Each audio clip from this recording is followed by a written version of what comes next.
on the webpage, so should you want to go and read them, feel free. I want to say two things very quickly. One, to extend the thanks and the congratulations to the organising committee, yet again for a terrific conference, and to draw attention to the quality of the papers that I have witnessed today as being up there with the best I've ever seen of Beckett, and now me. Right. This paper came about because I was asked to speak at an initiative that became known as Teachers Week in Education City in Doha last April.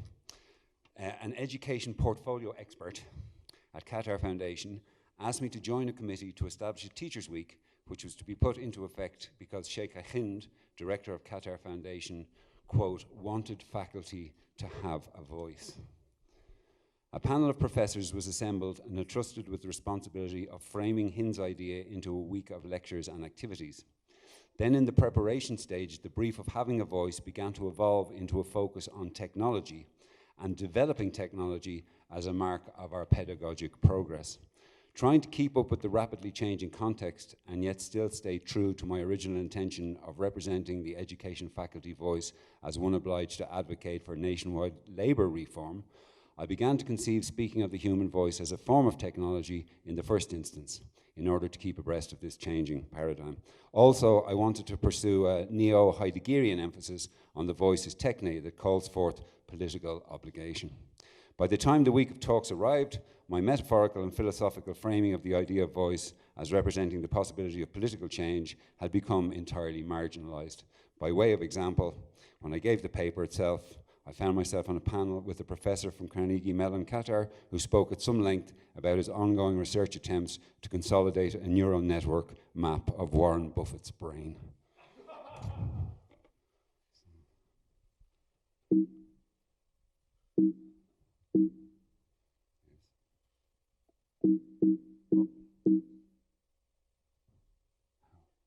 Thank you. Okay.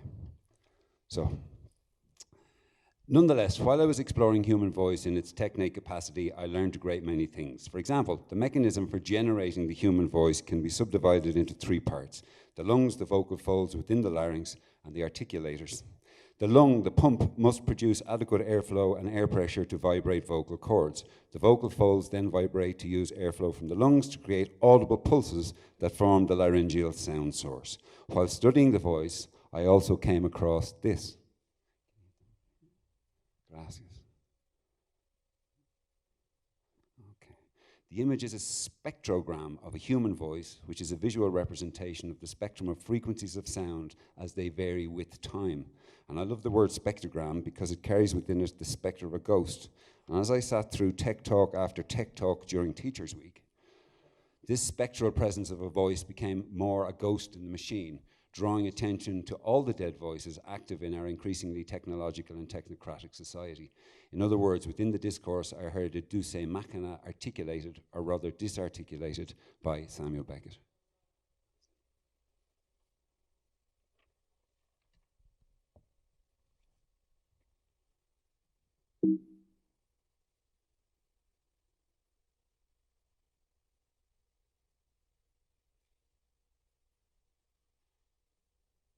This is a kind of terrific reenactment of what it is I'm proposing to talk about, so maybe we'll just... Okay, well, I think, don't worry about it. People are familiar with the piece, and I want to keep moving. So, all right.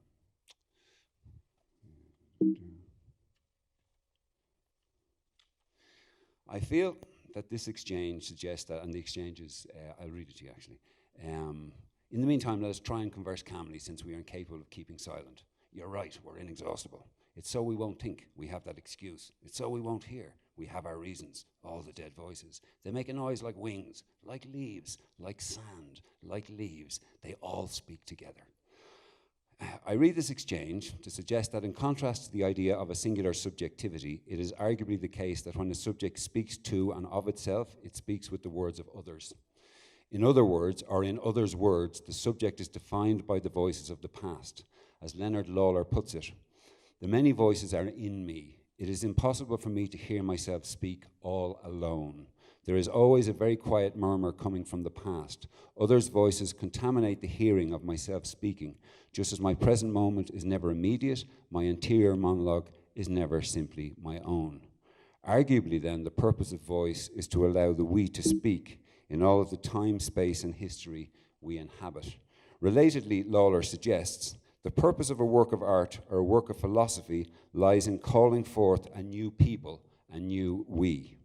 And in doing so, he echoes Heidegger's approach to subjectivity in his 1954 essay, The Question Concerning Technology. But he also adapts Heidegger, channeling we in all of its pluralism in contradistinction to Heidegger's emphasis on the singular hero of being who might emerge. So I'm going to skip, let's not worry about the slides, I'm just going to go with it, right? So the next slide introduces the concept of technologia. And I'm proposing that in his essay, Heidegger traces what the phrase technologia originally meant, namely art, craft, and oracle or divine word.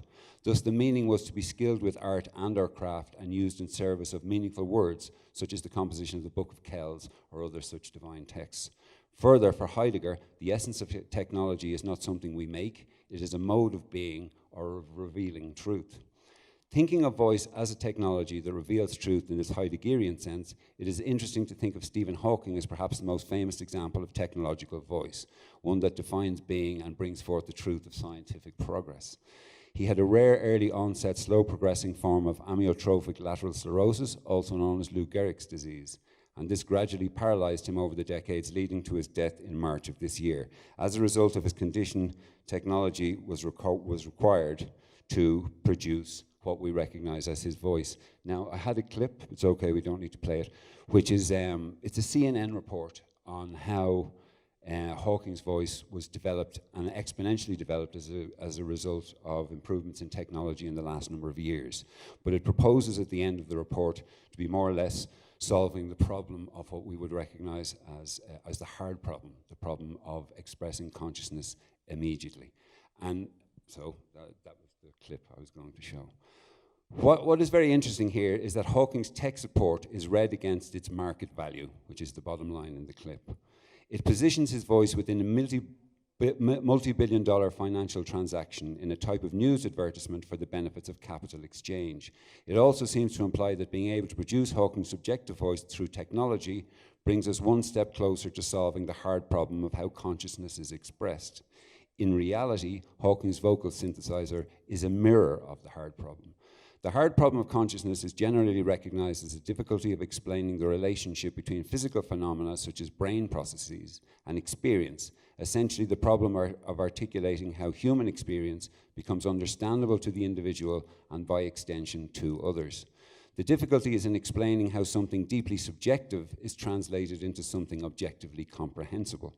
Hawking's speech technology does draw appropriate attention to the central role of language in communication, but it doesn't explain how thought is triggered, simply how it can be expressed in a means other than human voice or in an alternative type of human voice. It had become a way of reading a flicker in his cheek, commensurate to various different letters in an auto cue keyboard. Crucially, it also, the clip, positions the singular voice as that of the individual. There are no ghosts speaking through or in conjunction with the great quantum physicist, just the voice of singular genius. I would like to propose that the nature of the hard problem of consciousness remains a problem for technology, or rather a problem for us in a technological world in which we have yet to find the appropriate measure regarding how technology positions us as both subjects and as objects. How much as subjects who use technology do we have control over our thoughts, actions, and their outcomes, and how much are we positioned by the objective world of technology to experience thoughts, undertake actions, and suffer outcomes over which we have no control? For example, Jeremy Rifkin refers to collaborative commons and or the Internet of Things as a new mode of production and exchange that leaves behind private property and market relations. Indeed, collaborative commons are to be opposed to the two other forms of social organization, market interactions and centralized planning, such that the Creative Commons can be conceived of, to quote Rifkin, as the domain of radical emancipation. In old-fashioned Marxist theory, the development of new productive forces makes capital relations obsolete, and such a change can potentially transform the means of production. Except, as Slavoj Žižek makes plain, the Internet of Things, the infrastructure of Creative Commons, is the network of physical devices, vehicles, buildings, and other items embedded with electronics, software, sensors, actuators, and network connectivity that enable these objects to collect and exchange data. In this context, human beings are also things whose states and activities are continuously registered and transmitted without their knowledge. In other words, echoing Marx again, the capacity to transform the means of production may be the very thing that accelerates our increasing alienation. One way of explaining the ambivalence that technological development generates is to conceive of our increasing anxiety as a result of the global capital market's influence on the development of new technology. As David Lloyd ably articulates it in The Transformation of Oral Space, given that money represents the moment of identity of all commodities, as exchange values rather than particular use values, so it also takes the place of human social relations. The human individual, abstracted in the form of labor power, becomes, as money also is, one among other commodities, a part of a set of intersecting series of things and objects, universally equivalent rather than universally equal. So a key question regarding what McLuhan called the simultaneous extension and amputation of technological breakthrough is how better to distribute the extension of technology rather than its capacity for amputation and alienation. Can this extension extend to reducing or alleviating the growing sense of equivalence and alienation people feel? For example, in an era of precision medicine so tightly prescribed by rising health insurance fees, who will be extended medically and who will be amputated? And in terms of global communication, with the individual as both the subject and object of technology, can technology be used to promote voice in a way that can express the ghost contained within the machine, namely individual and collective objections to its range and influence?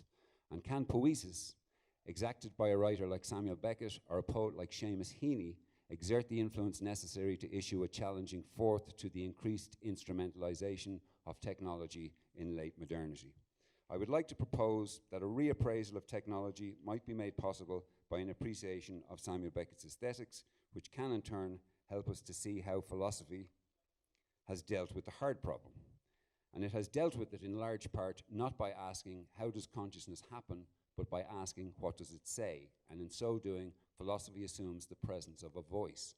Another way of saying this is that much philosophy implies an inner voice, from Socrates addressing origin by invoking amnesis, a remembering from another time, to Descartes' internalized subjective voice. Inner voice is a philosophical idea that has been absorbed as de facto common sense. The inner voice invariably legitimates human life as it whispers in most moral philosophy, representing the silent, interiorized version of ourselves. Derrida emphasizes the term auto-affection to describe Husserl's phenomenological reduction and his framing of consciousness as a genuine inner experience in which thinking and speaking occur in the same moment. In Speech and Phenomena, Derrida proposes that auto-affection is not an accurate reflection of our inner voice, and that our inner voice is alienated from us because although we think of it as an interiorized experience, it must pass through or mobilize space and time. He notes that for Husserl, a certain outside is suspended by the manner in which subjectivity presents itself to itself and its ideas in the same instant. But for Derrida, taking auto-affection as the exercise of the voice, auto-affection supposed that a pure difference comes to divide self-presence. In this pure difference is rooted the possibility of everything we think we can exclude from auto-affection: space, the outside, the world, the body, etc. I propose that if we were to think of our inner voice as different to us, as all of the dead voices that we inhabit and that inhabit us, then we could begin the process of getting to know ourselves.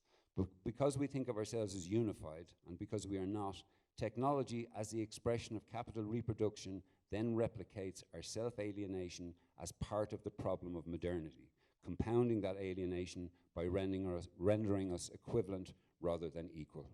And as we know, Beckett's work represents the possibility of hearing other voices, as we've heard throughout the conference. For instance, towards the conclusion of his narrative, Malloy is invaded by an uncanny moment of introjection. In reality, I said nothing at all, but I heard a murmur, and then something arose within me, confusedly, a kind of consciousness, which I expressed by saying, I said, etc., or don't do it, Malloy, or is that your mother's name, said the sergeant. And I had no impression of any kind, but simply somewhere something had changed, so that I too had to change in order for nothing to be changed. And Malloy succumbs to the we in the constitution of the I, As Malloy succumbs to the we in the constitution of the I, his personality narrative split at the conclusion, the character ending in a double sense with the line, real spring weather, I long to go back into the forest, or not a real longing, Malloy could stay where he happened to be. Thus, the experience of reading Malloy's narrative is one in which the appearance of the inner voice produces disassociation, which leads to the sense that Malloy is expelled, refugee-like, from his own narrative. This expulsion is coextensive with the end of his narration. Beckett told Deirdre Bair, I wrote Malloy and what followed on the day I became aware of my own stupidity. Then I began to write the things I feel. And the quality of this feeling is one in which anxiety at a loss of self, a loss of a stable refuge for the self-identical subject, can result in that subject's dissolution. For example, Moran in part 2 of Malloy, a character who, in contrast to Malloy, is desperate to keep any sense of dissolution at bay, first notes that although he has never met Malloy, he has knowledge of him, consciousness of him within himself. This causes him to reflect how little one is at one with oneself. Good God.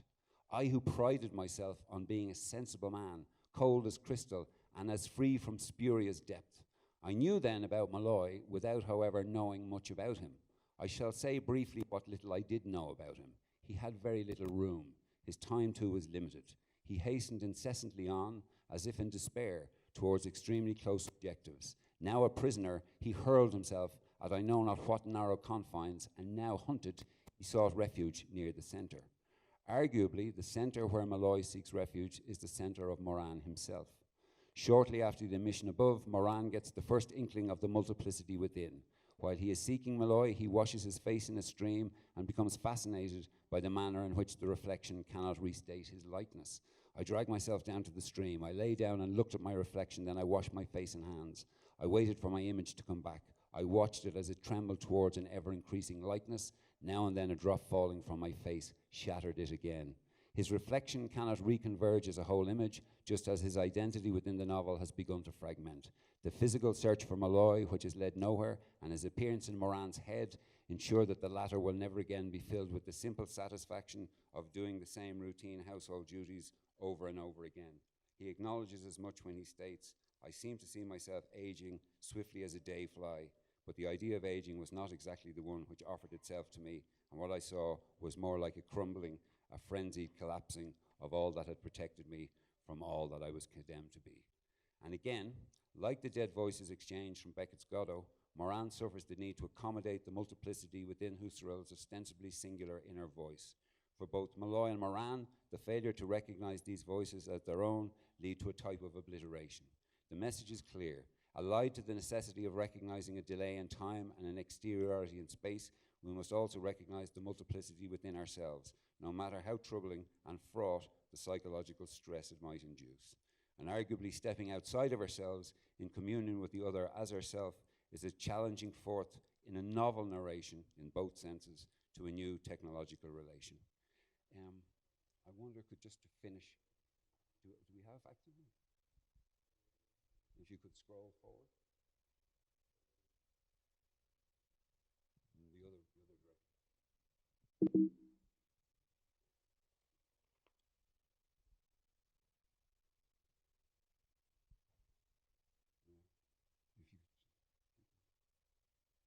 Because you went right to the very, very end. Yeah, perfect. Thank you. Okay. So to conclude, a poem like Seamus Heaney's From the Republic of Conscience is an example of technologica in terms of the original meaning, art, craft, oracle, and it remains fertile as a poiesis that can articulate profound subjective change. What strikes one immediately is that the Republic of Conscience, there is no single inner voice speaking. In fact, it is profoundly silent to begin with. Instead, running like a silent movie, there is a community of inner people represented by the government of a silent tongue. The symbol of conscience is a boat, one of the first technologies of civilization. The boat is immersed in McLuhan's founding ambivalence. Boats became and remain vessels of human communication and the principal tools of imperial domination. Perhaps for Heaney, the boat evokes all the dead voices of the coffin ships that defined the period of the Irish famine, boats on which millions of people boarded from Ireland in starvation en route to anywhere that the first and last boat might take them. Coffin ships so called because most of the passengers died either through starvation or drowning. In the spring of 2015, with the current refugee crisis unfolding on televisions across the world, and with 1,200 people drowning in April alone, many Irish people contacted their local councillors who began to raise the issue in the Irish government. Weeks later, the L.E. Samuel Beckett, the Irish naval warship, was pulled from duty protecting the privacy of the Star Wars shoot on the Skellig Islands off the coast of Cork and redeployed to the Libyan coast. By New Year's Day 2016, Operation Puntus had rescued 2,310 people from the Mediterranean Sea. When I interviewed the ship's captain, Lieutenant Commander Anthony Geraghty, around 6 months ago, he told me that for him the experience had been like a biblical event. He remembers, "The first rubber boat I saw, the weather was closing in, a bad day. I'm 45 years of age, and every day I've been near the sea or on the sea, so I'm an educated, competent mariner. So I thought, why would anyone get into that boat? The only reason someone would get into a boat like that is as if your life was so bad that you felt the only option, which might include murder, assault, theft, rape, slavery, drowning, is in that boat. You'd get in that boat if you simply had no other choice." When I asked him his thoughts on operating the L.E. Samuel Beckett during the ongoing crisis, he responded with a question of his own. "I know Godot in Waiting for Godot doesn't come. So in this situation in the Mediterranean, could Godot represent the international community which doesn't come when expected? Isn't fulfilling what Godot is supposed to be the manifestation of a better life? And yet at the same time, things don't change. And the sad thing is that nobody is recording this historically, getting this down on film or in a book. There should be a witness. There are 9 Irish ship captains, and all of this is fresh in their minds, and someone needs to capture the Irish Navy's operation in the Mediterranean. People haven't realized yet that it's a really historical time, a shift in understanding of the geography of the world, and it speaks to our Irish history, the famine ships, in a way we should recognize and act upon. It seems to me that the question of voice, not beyond, but including biological, engineering, and technological dimensions, is one that encompasses all of these aspects of human endeavor and asks how can they be put in the service of a subjectivity that first recognizes the refugee within itself.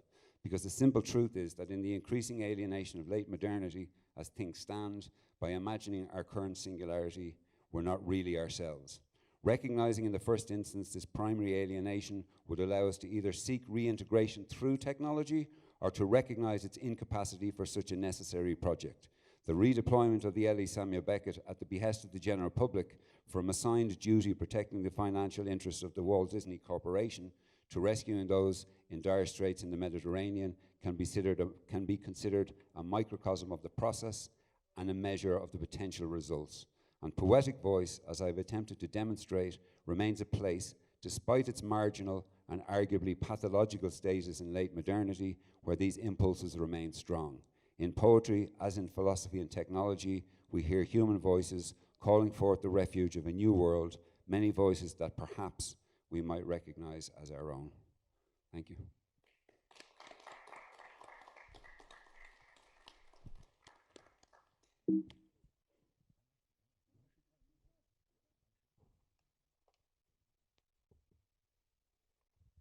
Everyone. This is like a little awkward. I have never been at the Beckett Society conference before, so I was kind of not sure what to expect. And in reading and writing about radio, I've kind of assimilated so much of Professor Frost's work that I feel my talk kind of echoes the introductory talk. And now you've just gone and taken the second half of my talk. So we could skip me altogether. But I will read this out, but I do genuinely apologize for, a lot of overlap between this and other papers. The question of why Beckett turned to radio. The title of my paper is Beckett's Radio Geographies. The question of why Beckett turned to radio has been a productive question in the field. His turn to radio has afforded scholars the opportunity to theorize a range of issues, not just of concern to Beckett studies, but to cultural theory more generally. His 6 radio texts, along with statements he made about radio in his letters and diaries, have allowed scholars to think about themes such as the history of the BBC and the production of a national acoustic, the distinction between public broadcasting and private listening, the commercialization of the airwaves, the extortion of speech under conditions of torture, under conditions of pressure, even torture, and the history and theory of radio itself, with its uses and abuses. Beckett's radio, in other words, facilitates the theorizing of broader questions of subjectivity, technology, and the acoustic public sphere. Who hears, which voices, when, and where. Radio, too, is the technology that investigates voice. And I'm sorry, I'm going to have to do a little bit of this again. We even quote the same stuff. So, that most uncanny of Beckett objects. Radio separates voice from body, and it can magnify and distill sound. It can loop, edit, and distort voice. The mystery of voice, in many ways, drives the Beckett oeuvre. The origin and source of radio is voice is one of his great themes. From where does voice emanate? Does speech come from the past? Does it point to the future? Does it emerge from deep within his character's memories? Or does it come from without, from ideology and subsequent resistance to cultural demands? Does voice signify presence or absence? Voice in Beckett is a spatial problem. Voices are everywhere, murmuring, half-intelligent things that come out of the dark, as he himself described his desired radio affect. On the one hand, his texts propel wave after wave of restless sound, whose origin points are unknown, distant, and unending. Where now? Who now? When now? On the other hand, voices are deeply intimate and personal in Beckett. In Embers, no sound is spoken or heard by a character. Everything that the radio listener hears is the interior subjective monologue of an old man's memories. Nostalgia percolating upward from within, but never spoken out loud to another. We, the listener, then overhear these personal, inferior, and painful thoughts. Voice becomes, therefore, a question of scale in Beckett. The cosmic, the national, the intimate, and the local all reverberate in a disorienting collapse of the far into the near, and the personal into the impersonal. Voices that should maintain their silence or be kept apart intrude anxiously into each other. It is this collapse of distance between the impersonally abstract, the train and all that fall, for instance, and the lyrically personal, subjective perception of that same train that creates Beckett's unique tone, a mixture of confusion and belief, doubt and anger. A key question in radio studies, as in theories of the voice, concerns location. Where is radio? Is it in the air? In one's head? In the transmitter? In the receiver? Is radio heard by one or all? Radio appears to be everywhere and nowhere, technological and psychological. The tension in radio waves between their proximity, they always surround us, and their distance, where do they come from, and where in space do they end up, mirrors Beckett's questions about voice. What is it, and where is it? Beckett's turn to radio helped him out of a spell of writer's block. It also afforded him the opportunity to reach new audiences via the BBC, and later RTF. But much more than such practical concerns, the medium perfectly suited his project of interrogating identity. The voices that emerge out of a distant, mysterious dark, and that get broadcast, are dislocated and ghostly. They are unsure of themselves. They call to other pasts, and they seek out other selves. Radio, caught between the propaganda of the 1930s and 40s and rock music and jingles of the 1960s, could not be left to propaganda, commercialism, and talk radio. Other voices needed to be aired, voices that refuse easy determination and have their own evanescence built into their structure of transmission. My suggestion thus far is that voice and radio share a common concern, that of uncertain location and origin. Voice and radio are simultaneously inside and outside. Our inner voice, that which one is supposed to listen to for authenticity, comes reputedly from deep within. Radio too gets lauded for this inner quality, for provoking what Stephen Connor calls mind space, that imaginative, subjective space of listening. I think podcasts are doing this more and more now. Voice, however, also comes from without, in our culture's use of words, in our region's dialect, and in meanings and inflections inherited from our family. Radio is also exterior in that it emanates from a distant beacon, which throws off electromagnetic energy in every direction, not caring about who in particular receives it. Radio is impersonal in this way, but we receive it in our private rooms and spaces. Radio and voice, therefore, trouble theory. Both objects are difficult to pin down, to locate. They are both here and there, present and immediately past. They are resistant, therefore, to disciplinary logic. The concept of voice has always been central to critical theory, as it confronts the problem of truth, its location and mediation. In A Voice and Nothing More, Madeleine Dallaire gives the reader a psychoanalytic history of the voice as the unattainable other. He reminds us that the origin of the word acoustics, the science of hearing, comes from the name of Pythagoras' disciples, the acousmati, who learned by listening to their masters from behind a curtain, never being able to see him. The idea being that good students would be tied to their master's voice, not distracted by the mentor's looks, clothing, or body language. The pupil had only to concentrate on voice. The body disappeared, leaving supposedly only unmediated pure speech. Millennia later, we find philosophy still confronting the ambiguity at the heart of voice. Derrida launches his career with his book Voice and Phenomena, in which he deconstructs the claim that there's any synthesis between a voice and more authentic meaning. Neither the voice inside nor that outside is original and pure. What's relevant in the modern history of critical theory is that in theorizing voice, cultural criticism also tunes into the radio.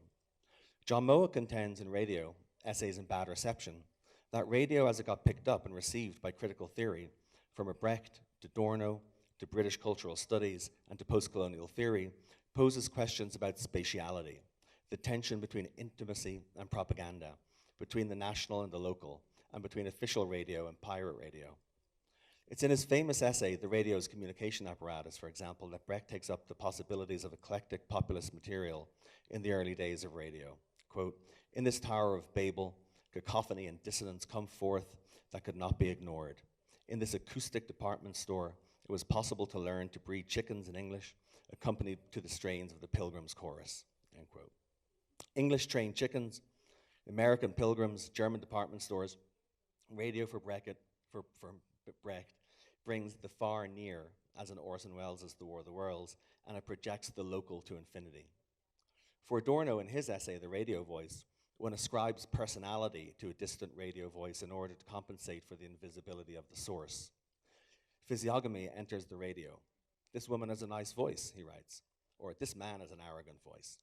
Radio comes, as Beckett says, out of the dark, from a mysterious and distant point, yet it enters our most personal space, our kitchens, our cars, our bedrooms. For Adorno, one compensates for the remote, distant subject with familial closeness, a comforting, avuncular voice. These questions of spatiality, clashing scales, the tension between abstract and subjective space, the blurring of boundaries and multiplicity of locations, have increasingly led me toward the discipline of geography in order to make sense of Beckett's radio.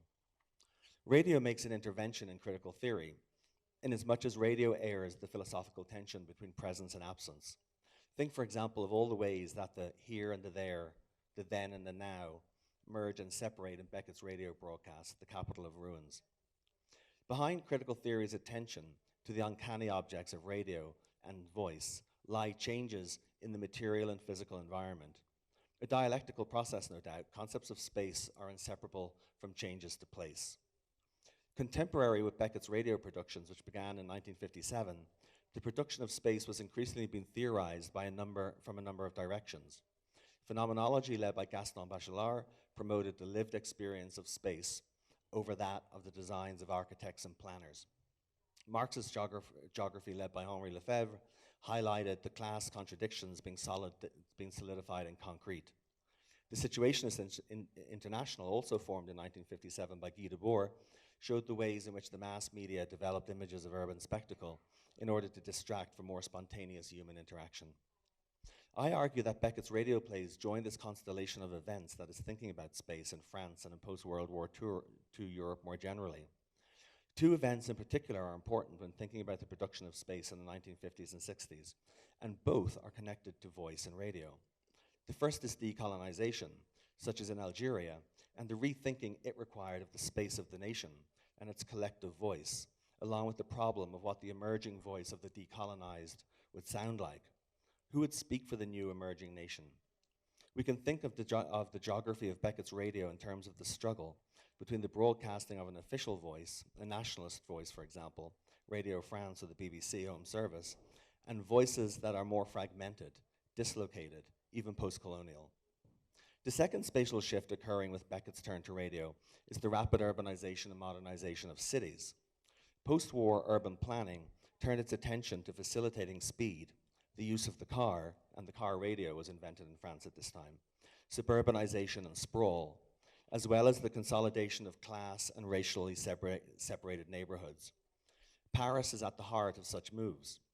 The building of Le Périphérique, Europe's first ring road and busiest stretch of highway, also began in 1957, the year of Beckett's first radio broadcast. In fact, it was largely to escape the Parisian cacophony and to find silence that he purchased his cottage in Uzi. The first phase of Le Périph' was built from Porte de la Plaine to Porte de l'Italie, and it was the section that was most adjacent to where Beckett lived. Along the exterior route, Le Périphérique, French planners built the now infamous banlieue, designed to house the working class and fast-arriving immigrant workers.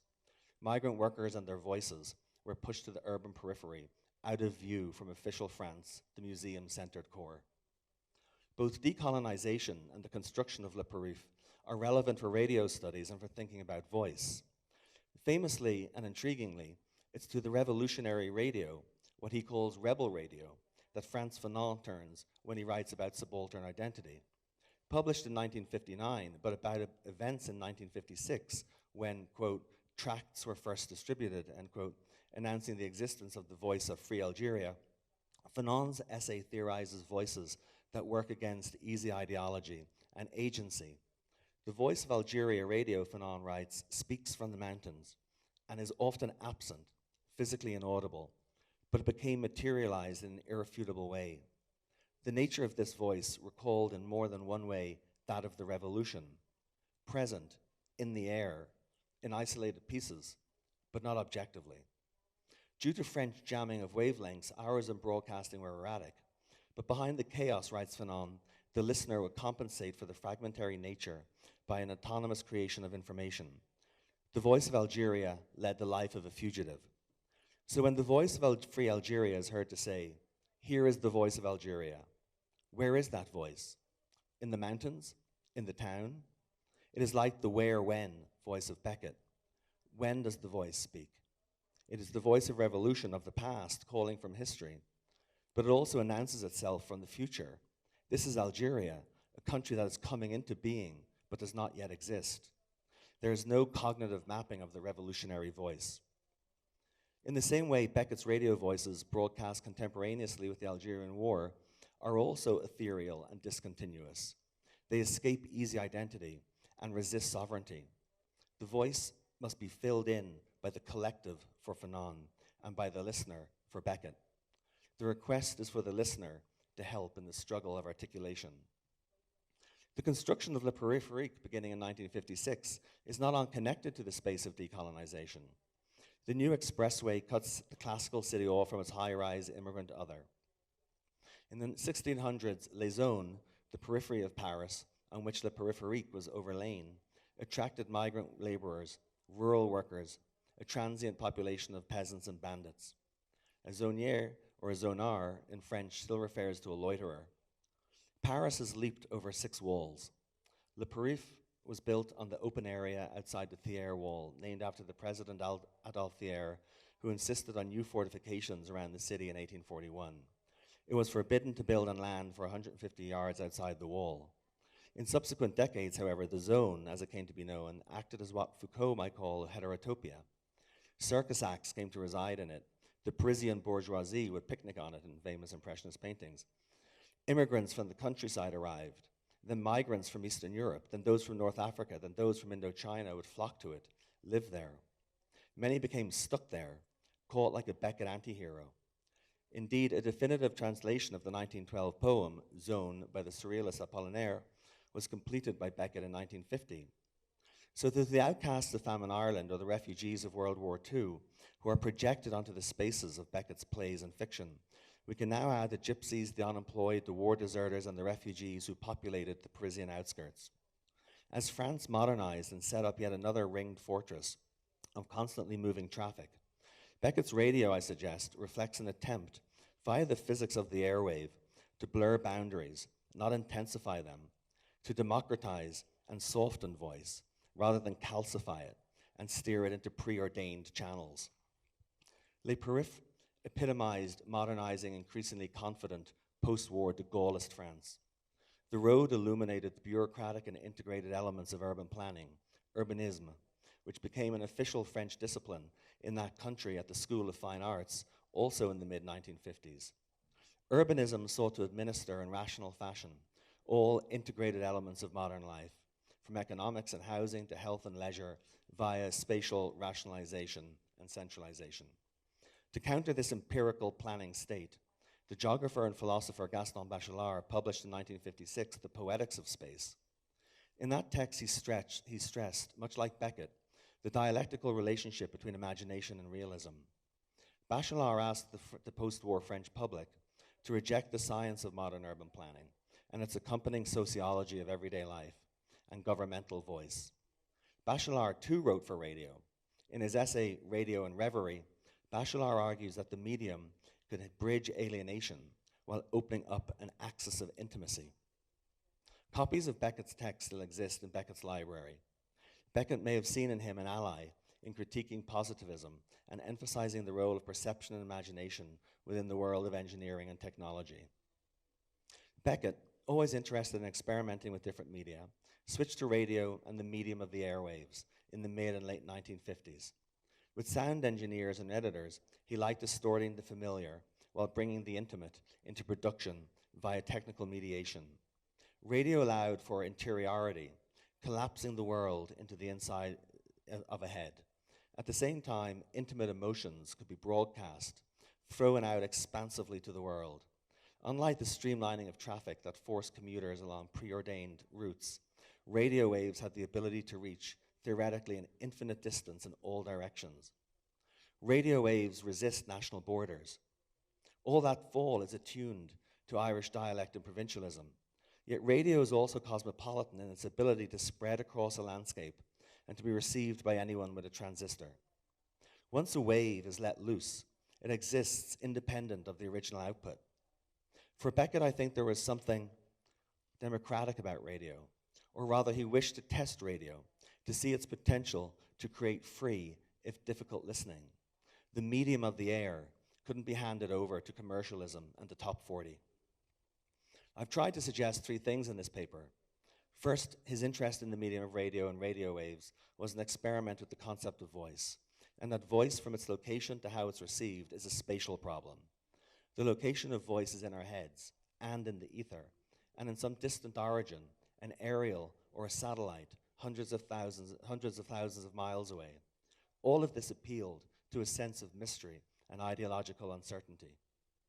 Second, I wish to raise the idea that voice is a problem that gets theorized in radio, and that the space of radio resided in theory as much as on the airwaves. Philosophy must always contend with voice, for voice is what is consistently immediate and immediately gone. Voice suggests truth and presence, but also suggests slippery tone and absence. How we theorize the history of radio shapes how we read Beckett. Third, I'm drawn to the idea that theory never exists in a vacuum. Understanding objects called voice and radio require geography. There can be neither voice nor radio outside of space. Beckett famously made Paris his home, and Paris was changing with speed. Voice, radio, theory, none can be abstracted from waves of urban and spatial change. Thank you.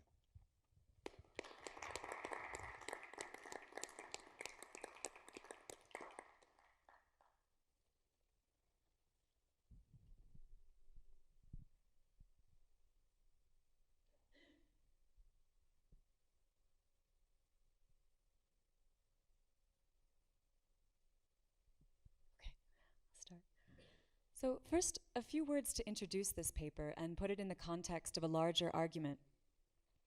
I've been working on a project that uses French phenomenology to tease out a particular understanding of agency in Beckett's work. This version of agency posits a more integrated relationship between the human and our material environment than does the notion of agency as will that we inherit from the Enlightenment. It also avoids post-structuralism's way of jeopardizing agency by positing the subject as an effect of structures such as language. For phenomenology, subjectivity arises from the position of the body in relation to its environment.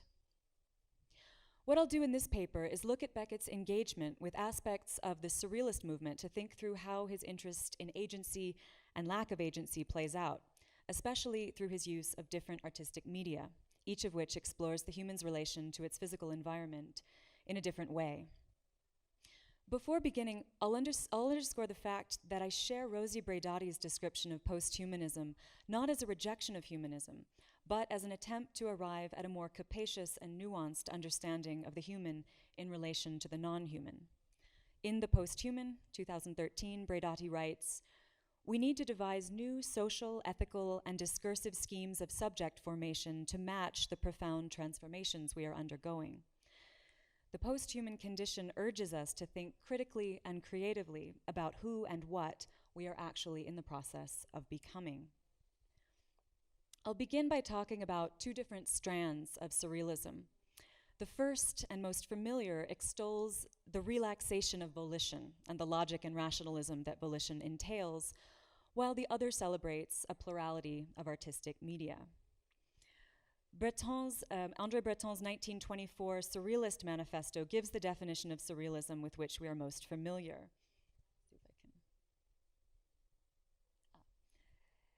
Psychic automatism in its pure state, by which one proposes to express verbally, by means of the written word, or in any other manner, the actual functioning of thought, dictated by the thought in the absence of any control exercised by reason. This early coinage of surrealism, Breton's more formal baptism of surrealism buries an earlier coinage of the term by Guillaume Apollinaire. In a program note to accompany the ballet Parade, which premiered in May 1917 at the Théâtre du Châtelet in Paris, Apollinaire used the word surrealism to refer to the work's way of integrating different artistic media. The ballet comprised writing by Jean Cocteau, music by Erik Satie, choreography by Léonide Massine, and costume and set design, including a famous painted curtain by Picasso. Apollinaire praised the early 20th century Gesamtkunstwerk, writing that it consummated for the first time the alliance of painting and dance, of plastic and mime, which is the sign of a more complete art. From this new alliance, there has come about, in Parade, a kind of super-realism, surrealisme. Surrealism's celebration of hybridity, a collaboration of different artistic media to multiply perspectives on what is unrepresentable, proves useful for thinking about Beckett's relationship to surrealism, as well as his way of experimenting with different media. Beckett's formal innovation is achieved in part through this experimentation with different media, though his tendency is to move between different artistic media rather than integrating them in one production. In an oft-quoted interview from 1961, Beckett expresses the importance he attaches to form and to the reinvention of form.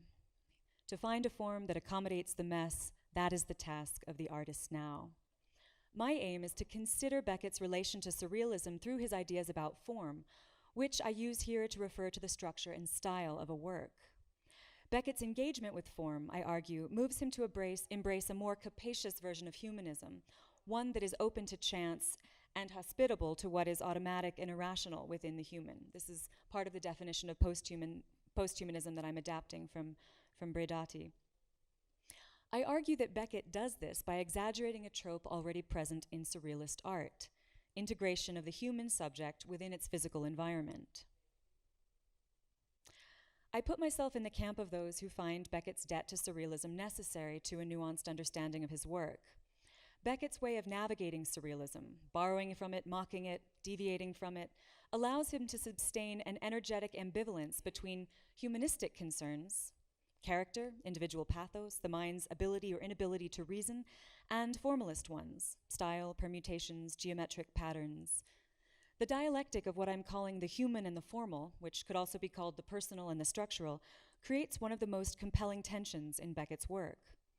Ackerley and Guntarski write that Beckett is acknowledged as a forerunner of theoretical post-humanism, acutely recognizing the forces of human heteronomy, putatively determining who and what we are: language, discourse, technology, desire, ideology, the unconscious, and social formation.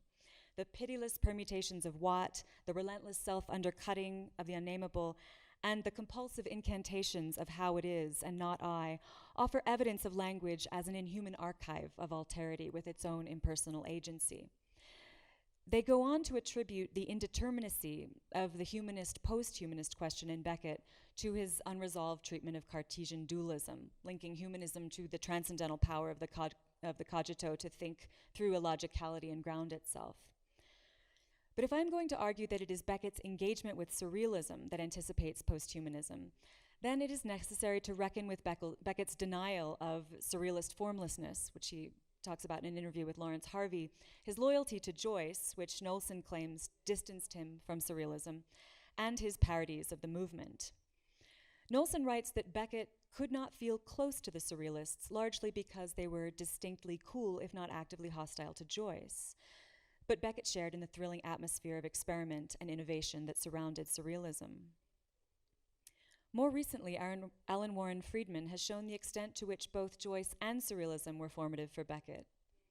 The title of Beckett's early novel, Dream of Fair to Middling Women, has been thought to mock the omnipotence Breton attaches to the dreaming state.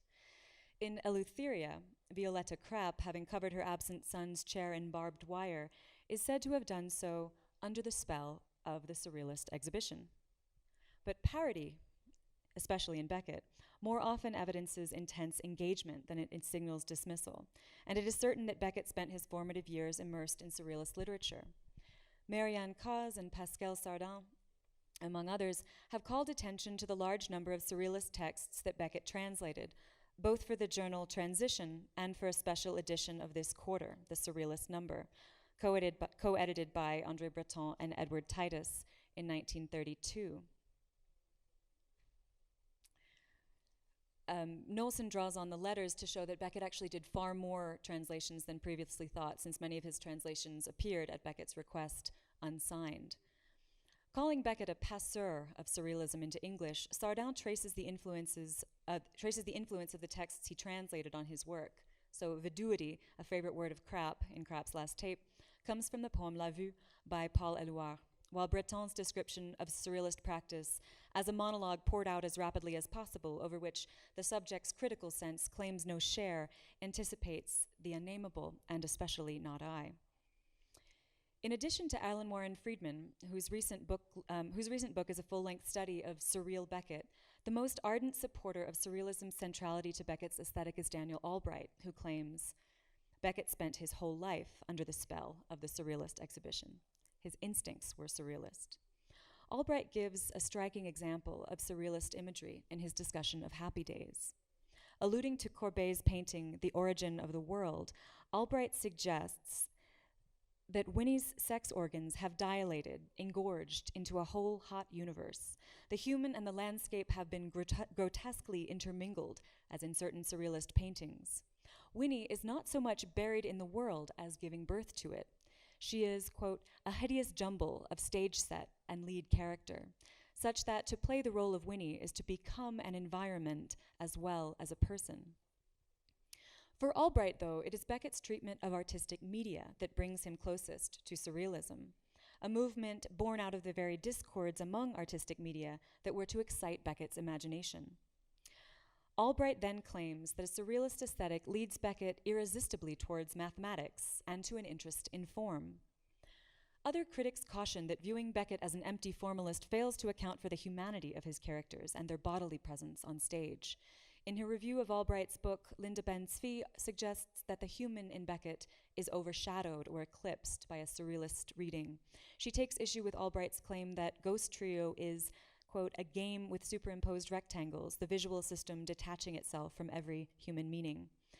This description is better applied, perhaps, to the television play Quad. Ben-Zvi faults Albright for seeing structures, not people, and for claiming that human beings are only flimsy, jury-rigged theatrical contrivances. Jury-rigged theatrical conveniences. This debate between humanism and formalism goes to the heart of what Beckett is doing. For his work is at once all too human and fascinated by form, its ability and inability to map the chaos, what Beckett calls the mess of the human condition. Albright relates Beckett's exploration of diverse artistic media to a break with representational art. Beckett's desire for non-figurative painting that could cut itself free from all allusion to the external world also manifests itself in his praise of the Dutch abstract painter Bram van Velde. Albright argues that Beckett foregrounds any medium he uses, making it speak by emphasizing its inadequacies and using it in awkward ways. This thickening of the artistic lens, this calling attention to itself of an artistic medium, takes the place of representing an external object. Albright points out that this version of realism, attained through calculated disharmony of means, recalls Apollinaire's original idea of the surreal. Albright writes, Beckett's work took shape both according to the psychic automatic surrealism of Breton and his followers, and according to the original surrealism of Apollinaire, in which reality was violently seized in the contrapuntal friction among competing media of music, painting, and discourse. Beckett's experiments with artistic media, particularly his way of purposefully mishandling them so as to stretch their bounds, contribute to a broader interest in formal innovation. Transitions between media, like translations of languages, may invigorate the host medium, such that prose, for example, receives inspiration from the pictorial plane. Albright said of Beckett's late prose, quote, "Fictions develop the dead immobility of pictures." For Breton, formal play emerges as a way of startling perception, rerouting the ruts of habit so as to free the imagination. He encourages the subconscious to emerge through practices such as automatic writing, designed to break through cultural, social, and artistic convention. Breton devotes a section of his 1924 manifesto to arguing that the novel is a degraded form so wedded to realism that it stifles the imagination. Beckett also works to divest the novel of its orderliness, first by parodying, then departing from the narrative trope of the quest in the trilogy.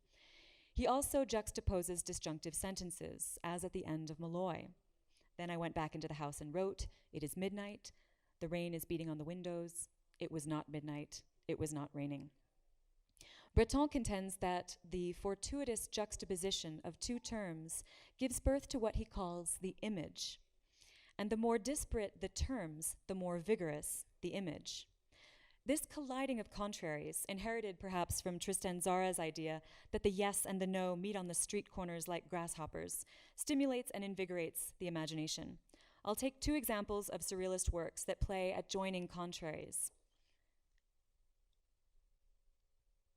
Merit Oppenheim's well-known sculpture from 1936 and a photograph from Man Ray's 1933 series Érotique Voilée.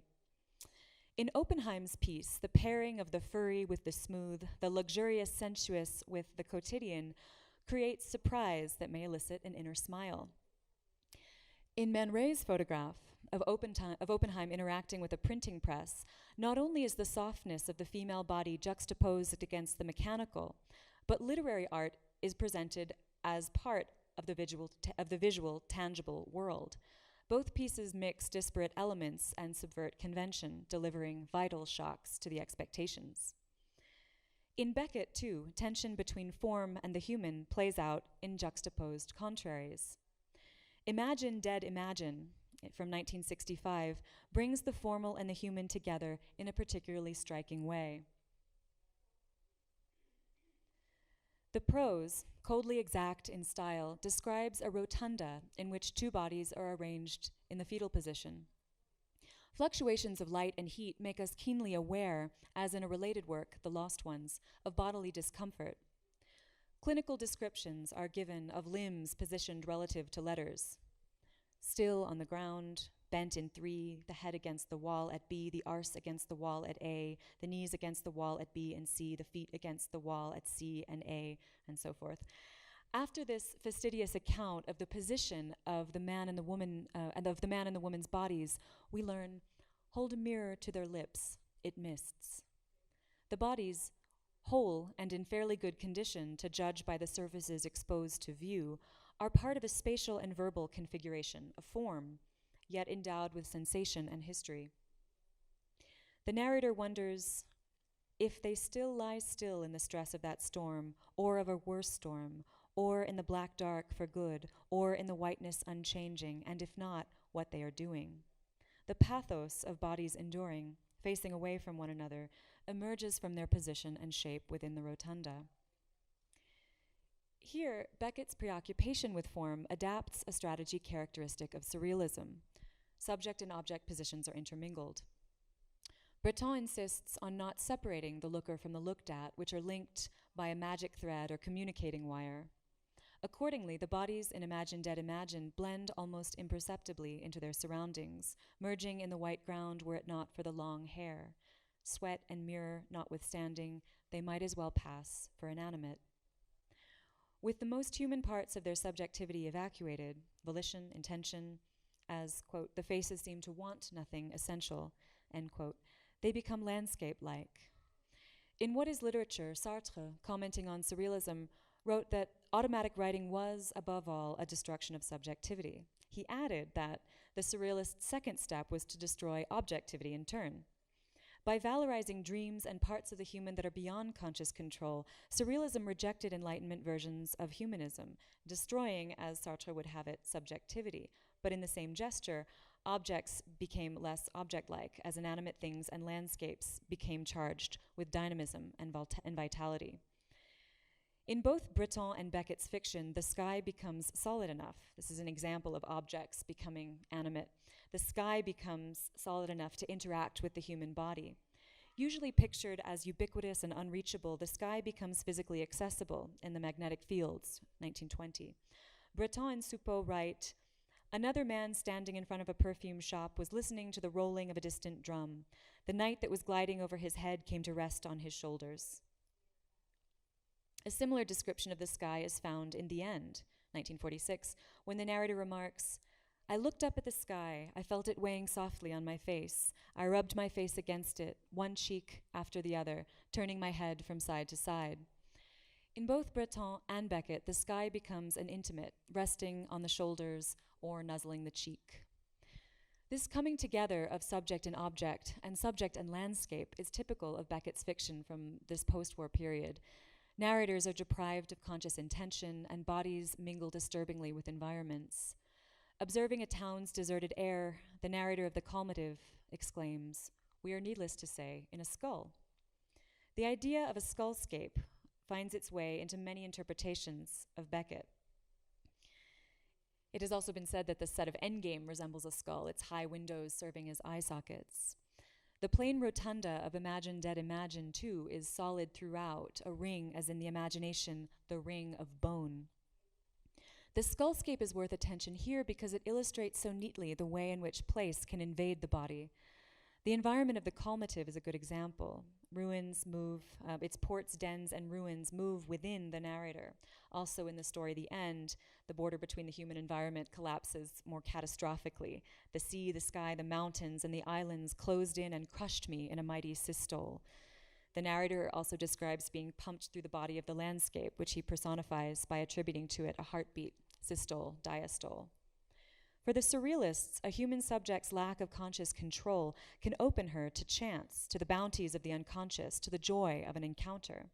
Marianne Cause describes the surrealist ambition towards a continuous state of expectancy, an openness to chance. Chance had its perfect emplacement on the sidewalk, the frequent site of the magical encounter. This very openness, post-logical, characterizes surrealism's optimistic outlook. But even as subject and object roles are reversed and sometimes intermingled in Beckett, his series, repetitions, and permutations don't seem to share surrealism's ebullience or optimism. Even the colors of quad, energetic at first, turn sinister, and the inability of Beckett's narrators to trace the provenance of voices is far from exhilarating. We might think of the sourceless voice of company, which comes to one in the dark. Imagine. In Beckett, as in de Chirico's paintings, objects and landscapes, material worlds, are embedded in the human. De Chirico's The Archaeologists from 1927 renders the internal organs of two faceless mannequins as architectural debris from an ancient city. Autonomic processes, digestion, breathing, circulation, are replaced by Doric columns and aqueducts, symbols of human industry and volition. If the human and the environment are imbricated somehow within one another, humans must contend with the unfreedom of belonging in a very physical way to the world. In Beckett, imagination is not free of the body and not free of mortality. This comes across with particular force in the last two works of Beckett's late trilogy, Ill Seen, Ill Said. In Ill Seen, Ill Said, a woman grows stone-like, forestalling death as she begins to blend into her material surroundings. Everywhere whiteness is gaining. Worstward Ho blends the human, rendered as three shades, into the world through the progressive worsening of their bodies. This reminds us of mortality not in a morbid way, but in a manner that suggests that a rational humanist subject is a bulwark not only against flights of the imagination, for which Breton faults it, but also against death. Surrealism's optimism is tempered in Beckett by a more balanced view of the human condition, an unflinching exploration of what it means to be caught up physically in the world. In an article for the New York Review of Books, Coim Tobin pairs Beckett's late prose with the work of Francis Bacon, describing how both writer and painter turned to disfiguring and reforming the human body in their late work. This fraught condition is rendered marvelously by a writer who, like Beckett, composed on the fringes of surrealism, aware of the movement's credo but resisting membership. In his story, Le Passe-Muraille, The Man Who Could Walk Through Walls, Marcel Aimé writes of a man nicknamed the Lone Wolf, Garou Garou. After many exploits, thanks to his magic ability to walk through walls, his bodily vulnerability, a headache after an amorous tryst, leads to the loss of his powers at an inopportune moment. He gets stuck in mid-wall and remains immured, a case of one unhappily imbricated in his environment. I have suggested that Beckett is most productively aligned with surrealism through his interest in formal innovation, which involves migration between different artistic media and a rapprochement between the human and its physical environment, a variation on the surrealist trope of animating objects and silencing subjects. This culminates, perhaps, in a revised view of the human, one more accepting of chance and automatism in uneasy partnership with volition. That's objects talking at the end. Thank you.